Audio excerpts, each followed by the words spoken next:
What is the equivalent resistance between points A and B of the network. ठीक है बच्चों, between point A and point B, ये रहा हमारा point A और ये रहा बच्चों हमारा पॉइंट बी, इसके बीच में इक्विवेलेंट रेजिस्टेंस फाइंड करता है। आइए बच्चों, अगर सर्किट को आप देखें, यहां से सबसे पहले देखना शुरू करते हैं। यहां से ये 2 ओम यहां पे जाके एंड हो गया है। तो अब ये जो बच्चों, ये तो 2 ओम जो है वो तो ओपन सर्किट में है, कोई क्लोज सर्किट तो है नहीं कि इसमें करंट फ्लो करेगा। ओपन सर्किट का पार्ट है तो इसमें कोई करंट फ्लो नहीं करेगा। नहीं करेगा तो आप 2 ओम को यहां से हटा दीजिए, कोई फर्क नहीं पड़ेगा इक्विवेलेंट रेजिस्टेंस पे।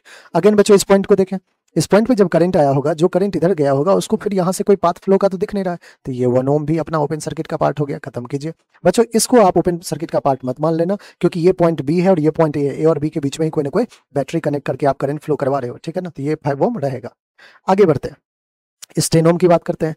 जो करंट स्टेन ओम के थ्रू आया होगा यहाँ पे, उसको आगे फिर फ्लो होने के लिए कोई पाथ नहीं दिख रहा है, इसका मतलब ये भी ओपन सर्किट का पार्ट है, इसको भी हटा दिया जाए। ऑलराइट बच्चों, बाकी फिर जो करंट ऐसे आएगा वो इधर जाएगा, फिर ऐसे करके बी की तरफ चला जाएगा। तो ये सब अब सर्किट का पार्ट ही है हमारा।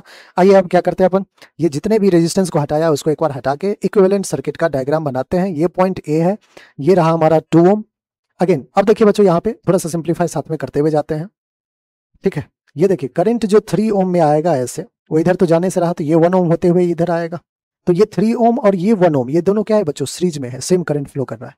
तो 3 + 1 क्या हो जाएगा, 4। अब और देखिए बच्चों, उस सर्किट को और थोड़ा और ढंग से देखिए। ये जो 3 + 1 4 है, ये जो 3 + 1 4 है, वो इस 2 ओम के साथ तो पैरेलल में है। देखिए दोनों का एक टर्मिनल एक साथ कनेक्टेड है, एक टर्मिनल यहाँ एक साथ। तो आपको कहोगे sir 4 ohm and 2 ohm both are in parallel, और जब बच्चों बोथ पैरेलल में है तो क्यों ना हम क्या करें, उसका आर इक्विवेलेंट फाइंड कर ले। तो इस पॉइंट को मैं सी मार्क कर दूं क्या, इस पॉइंट को बच्चों मैं डी मार्क कर देता हूं।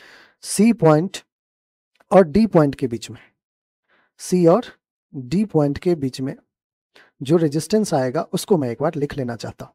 3 1 4, 4 और 2 पैरेलल में है, तो पता है दो रेजिस्टेंस जब पैरेलल में हो तो ऊपर दोनों का मल्टीप्लीकेशन, नीचे दोनों का एडिशन करते हैं। 4 × 2 / 4 + 2, तो 4 × 2 / 4 + 2 6, 2 1 जा 2 3 जा, तो बच्चों वो 4/3 ओम बन चुका है। बहुत बढ़िया।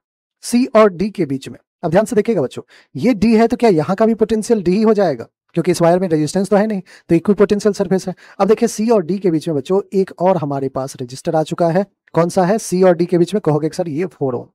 सी और डी के बीच में बच्चों एक हमारा 4 ओम अगेन आ चुका है।